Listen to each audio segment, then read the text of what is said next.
දවසකට මේ ලෝකෙ මිනිස්සු 1,60,000ක් 1,80,000ක් විතර මැරෙනවා. ඒ අතරින් මිනිස්සු 1,500ක් විතර සත්තු හින්දා මැරෙනවා. ඉතින් අද බලන්න යන්නේ මේ ලෝකෙ වැඩිපුරම මිනිස්සු මරන සතා කවුද කියලා. So ඉතින් welcome to the Colosseum. අපේ YouTube channel එක subscribe කරලා නැත්නම් subscribe කරන්න bell icon එක click කරන්න. අපි යන් අපේ වීඩියෝ එකට. අපේ ලිස්ට් එකේ number 10 විදිහට ඉන්නේ මේ ලෝකෙ ලොකුම land animal අලිය. hello මගේ රත්තරන් යාළුවනේ කොහමද? අලිය කියන්නේ එච්චර දරුණු සතෙක් නොවුණත් ඔවුන්ගේ භූමිය අහිමිවීමත් එක්ක වගාපීම් වගේම ගම්මාන වලට එන්න මේ සත්තු පෙළමිලා තියෙනවා. අලිමිනිස් කෙටුම කියන්නේ අපේ රටේ අදටත් නොවිසඳුණු ප්‍රශ්නයක්. ඉතින් මේ ලෝකේ ලොකුම land animal අලිය හින්දා අවුරුද්දකට මරණ 100ත් 500ත් අතර වගේ ප්‍රමාණයක් සිද්ධ වෙනවා. අපේ ලිස්ට් එකේ number 9 තමයි හිපොකොටේමස්. මේ යුද්ධ ටැංකියක් වගේ ලොකු සතාව දැක්කහම ලෝ සතෙක් වගේ පෙවුණා. පැයට කිලෝමීටර් 30ක වගේ වේගෙන් දුවන්න මුන්ට පුළුවන්. වතුරදි ගොඩක්ම ක්‍රියාශීලී මේ සතා ඔයාට වතුරදි හම්බුනොත් එහෙම ඉතාමත් ආක්‍රමණශීලී හා ටෙරටෝරියල් මේ සතාට ඉන්න ඕනි තැන ඔයා හිටියොත් එහෙම ඒක ඔයා ඉන්න අන්තිම තැන වෙන්න ලොකු chance එකක් තියෙනවා. අවුරුද්දකට 500කට වඩා මරණ මේ හිපොකොටේමස් හින්දා සිද්ධ වෙනවා. ඉතින් හිපොකොටේමස් අපේ ලිස්ට් එකේ number 9 වලට ඇවිල්ලා තියෙනවා. අපේ ලිස්ට් එකේ ඊළඟට ඉන්නේ වතුර ඇතුලේ ඉන්න නිශ්ශබ්ද මාරයා කිඹුලා. ලෝකෙ හොඳම බයිට් ෆෝස් එකක් තියෙන සත්තුන්ගෙන් එක්කෙනෙක් විදිහට කිඹුලා හඳුන්වන්න පුළුවන්. ඉතින් ඔයා මේ කිඹුලෙක්ට අහු වෙනවා කියන්නේ ඔයාට එයාගෙන් ගැලවෙන්න එච්චරම ලේසි වෙන්නේ නැහැ. ලෝකෙ කිඹුල්ලු වර්ග 16ක් විතර ඉන්නවා. ඉතින් මේ 16 දෙනාම වගේ මිනිස්සුන්ට මාරාන්තිකයි. කිඹුල්ලු හින්දා ලංකාවේ යම්කිසි මරණ ප්‍රමාණයක් වාර්තා වුණත් එච්චරම විශාල වශයෙන් කිඹුල්ලු හින්දා ලංකාවේ මරණ වාර්තා වෙන්නේ නැහැ. ඒ වුණත් ලෝකේ අවුරුද්දකට 1000කට වඩා මරණ මේ කිඹුල්ලු හින්දා සිද්ධ වෙනවා. ඉතින් අපේ ලිස්ට් එකේ number 8 විදිහට කිඹුලා ඇවිල්ලා ඉන්නවා. කිඹුලා අවද ඕකේ අපේ ලිස්ට් එකේ ඊළඟට ඉන්නේ ස්කෝපියන් එහෙමත් නැත්නම් ගෝනුසා.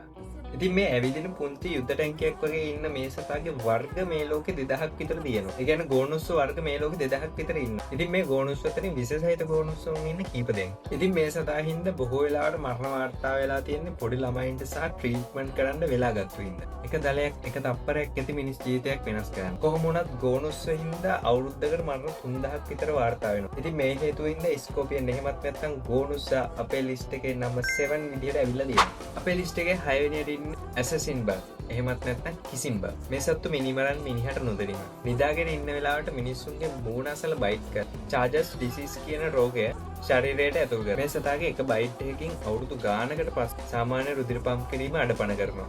ඉතින් මේ සතා හින්දා මිනිස්සු 10000කට වඩා අවුරුද්දකට මැරෙනවා. මේ හේතු හින්දා ඇසසින් බග් අපේ ලිස්ට් එකේ number 6 විදිහට ඇවිල්ලා තියෙනවා. ඉතින් අපේ ලිස්ට් එකේ ඊළඟ සතා තමයි දැක්කම අහිංසක චූටි සතෙක් වගේ පේන ෆ්‍රෙෂ්-වෝටර් ස්නේල්. ඉතින් මේ සත්තු මිනිමරන්නේ දත් වලින්වත් දල වලින්වත් නෙවෙයි.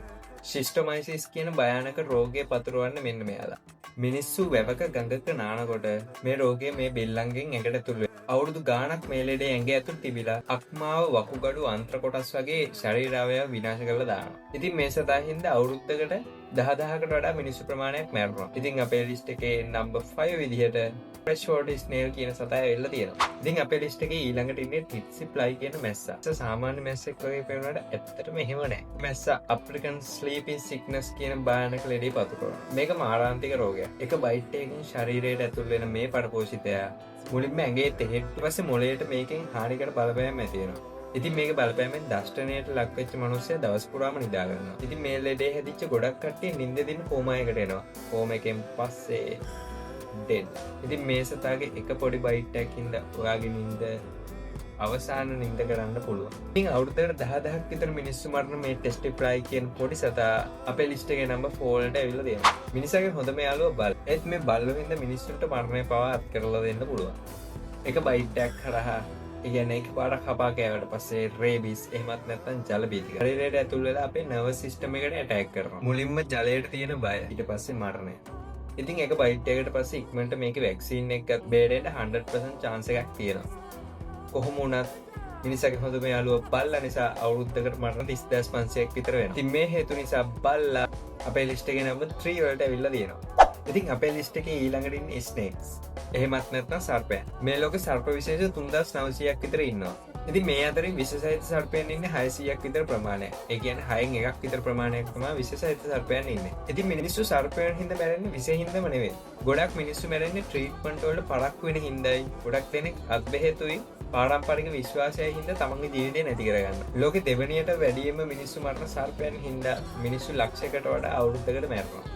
ඉතින් මේ හේතුවෙන්ද අපේ ලිස්ට් එකේ නම්බර් 2 විදියට ස්නේක්ස් එහෙම නැත්නම් සර්පය ඇවිල්ලා තියෙනවා. ඉතින් අපේ ලිස්ට් එකේ නම්බර් 1 එහෙමත් නැත්නම් මේ ලෝකෙ වැඩිපුරම මිනිස්සුන්ව මරන සතා වෙන කවුරුත් නෙවෙයි අපි හැමෝම දන්න මදුරුවා.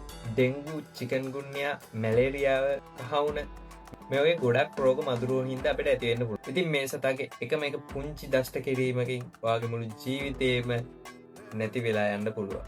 සර්පයෝ, සිංහයෝ, බල්ලෝ, කිඹුල්ලෝ මේ හැම සතෙක්ම මිනිස්සුන්ට කරන හානියට වඩා ඉතාමත් විශාල හානියක් මේ මදුරුව කරනවා. ඉතින් මේ ලෝකේ වැඩිපුරම මිනිස්සු මරණ සතා විදිහට මදුරුව හින්දා අවුරුද්දකට මිනිස්සු ලක්ෂ 7ක් 10ක් අතර ප්‍රමාණයක් විතර මැරෙනවා. ඉතින් අපේ ලිස්ට් එකේ නම්බර් 1 මේ ලෝකේ most dangerous animal විදිහට තේරිපත් වෙන්නේ මදුරුව. ඉතින් අදට අපේ වීඩියෝ එක ඉවරයි. මං හිතනවා ඔයාලා මීට කලින් දැනගෙන හිටපු නැති දශමයක හරි දෙයක් මේ වීඩියෝ එකෙන් දැනගන්නද කියලා. ඒ වගේම අපේ වීඩියෝස් ඉස්සරහට මොන වගේ වෙන්න ඕනද අපේ තියෙන අඩුපාඩු වැරදි අනම්මනම් ඒවා මොන හරි තියෙනවා නම් කමෙන්ට් එකක් දාගන්න. අපි ඒවා හදාගෙන ඉස්සරහට යන්. කොහොමද අදට අපි ගිහිල්ලා එන්නම්. සුබ දවසක් වේවා. අපේ වීඩියෝ එක ඉවරයි. අපි ගියා එහෙනම්. බයි.